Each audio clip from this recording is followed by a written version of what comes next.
আমরা কিতাবে পড়ছি নবীজি ফজরের নামাজ সাহাবায়ে কেরাম মসজিদে পড়তেছিলেন আবু বকর রাদিয়াল্লাহু তাআলা আনহুর ইমামতিতে। নবীজি এত বেশি অসুস্থ ছিলেন, যেতে পারেন নাই। হযরত আয়েশাকে বলছে, আয়েশা আমার হুজরার পর্দা সরাও, আমি আমার উম্মতের ফজরের নামাজ দেখব। কসম আল্লাহর, পর্দা সরাইছে। হযরত আয়েশা কনুর মধ্যে ঠেস দিয়া নবীজিকে বসাইয়া দেখাইছে। নবীজি পুরা মসজিদ দেখছেন ফজরের নামাজে, সাহাবী ভরপুর, আবু বকর ইমামতি করছে।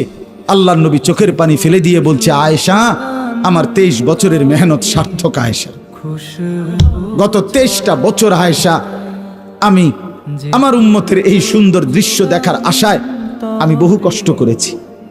আমার পিঠটা তায়েফের পাথরের আঘাতে আয়েশা চালনির মতো ছিদ্র বানায় ফেলছে। আমার দান শহীদ হইছে। আমি 14 দিন ক্ষুধার